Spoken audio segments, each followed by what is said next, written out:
पढ़ा जाए, अल्लाह अकबर, जब कुरान पढ़ा जाए चुप रहो, सुनो, गौर से सुनो। जब कुरान पढ़ा जाए गौर से सुनो और चुप रहो, कुछ मत बोलो, एकदम चुप। कुरान पढ़ा जा रहा है, कोई बातचीत नहीं, सारी तवज्जो कुरान सुनने पर लगा दो, बातचीत बंद कर दो। तुम्हें अल्लाह से रहम की भीख मांगने की जरूरत नहीं पड़ेगी। मौला फरमाते अगर दो काम तुमने कर लिए रहमत में नाजिल कर दूंगा। कि अगर अल्लाह की रहमत हम पर निछावर हो, ये हम चाहते हैं, तो ये इस पर अमल करना। एक और मकाम पर रहमत के हवाले से फरमाया कि अगर तुम चाहते हो कि अल्लाह की रहमत की बारिश तुम पर हो, मांगो या न मांगो, लेकिन दो काम करो, अल्लाह तुम पर रहम करम की बारिश नाजिल फरमाएगा। वो क्या चीज है? इज़ा क़ुरियल क़ुरआन फस्तमिऊ लहू व अंसितू लअल्लकुम तुरहमून। जब कुरान पढ़ा जाए, अल्लाह अकबर, जब कुरान पढ़ा जाए चुप रहो, सुनो, गौर से सुनो। जब कुरान पढ़ा जाए गौर से सुनो और चुप रहो, कुछ मत बोलो, एकदम चुप। कुरान पढ़ा जा रहा है, कोई बातचीत नहीं, सारी तवज्जो कुरान सुनने पर लगा दो, बातचीत बंद कर दो। तुम्हें अल्लाह से रहम की भीख मांगने की जरूरत नहीं पड़ेगी। मौला फरमाते अगर दो काम तुमने कर लिए रहमत में नाजिल कर दूंगा, तुम पर रहम करम की बारिश। अब आखिरी बात अर्ज करके मैं अपनी गुफ्तगू को खत्म करूं, क्योंकि मुझे ट्रेन भी पकड़नी है। उम्मुल मुमिनीन हजरत आयशा सिद्दीक़ा रदी अल्लाह तआला अन्हा हर हफ्ते अपनी वालिदा से मिलने अपने मैके जाया करती थी,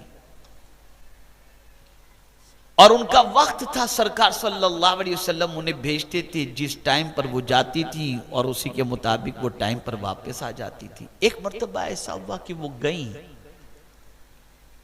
बहुत देर हो गई, वो नहीं आई। आक़ाए करीम सल्लल्लाहु अलैहि वसल्लम को तशवीश हुई कि अभी तक हुमैरा क्यों नहीं आई। सरकार प्यार से उम्मुल मुमिनीन हजरत आयशा सिद्दीक़ा रदी अल्लाह तआला अन्हा को हुमैरा फरमाते थे, अभी तक क्यों नहीं आई। सरकार तशवीश में थे। काफी देर के बाद उम्मुल मुमिनीन आई। आक़ाए करीम सल्लल्लाहु अलैहि वसल्लम ने फरमाया क्या बात है, हुमैरा आज आने में ताखीर हो गई। अर्ज करती हैं सरकार, मैं घर से तो टाइम पर निकली थी, घर से तो टाइम पर निकली थी, लेकिन जब मस्जिद नबवी शरीफ के करीब से आ रही थी तो मस्जिद नबवी शरीफ के अंदर कोई इतनी अच्छी आवाज से कुरान पढ़ रहा था कि सरकार मेरे कदम वहीं जम गए और मैं कुरान सुनने में लग गई। मुझे पता ही नहीं चला कितना वक्त गुजर गया।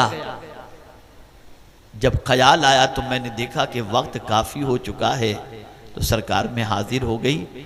मैं कुरान के अंदर डूब चुकी थी, सुनने में लग चुकी थी। सरकार ने पूछा हुमैरा ये बताओ कौन कुरान पढ़ रहा था? कहा हुजूर ये तो नहीं मालूम, लेकिन कोई कुरान जरूर पढ़ रहा था और उसका पढ़ना इतना अच्छा था कि मैं अपनी जगह पर हिल न सकी और वहां पर मैं जम गई। सरकार सल्लल्लाहु अलैहि वसल्लम ने पता लगवाया तो पता चला सालिम जो गुलाम थे वो कुरान पढ़ रहे थे।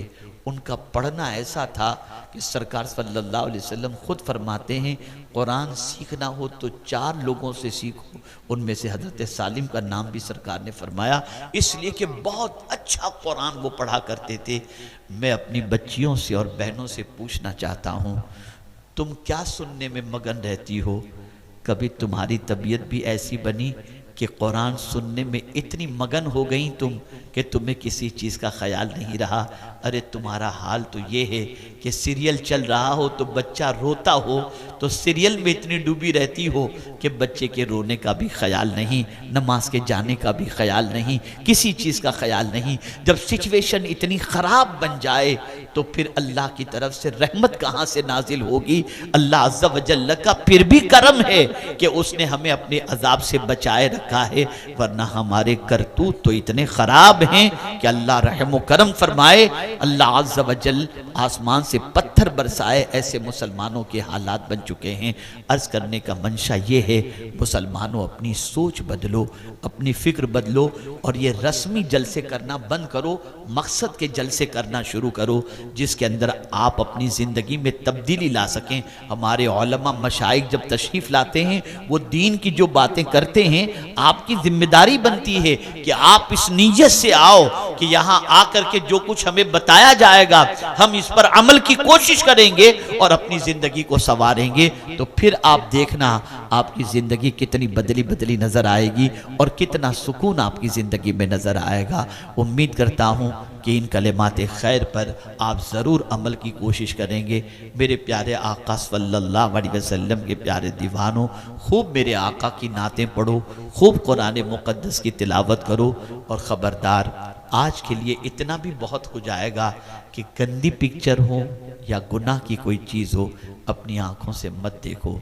बहुत तकलीफ़ होगी क़यामत में इन आँखों को, अगर इन आँखों से तुमने ये सारी चीज़ें देखी तो अल्लाह की बारगाह में जवाब देने की ताकत किसी के अंदर नहीं होगी।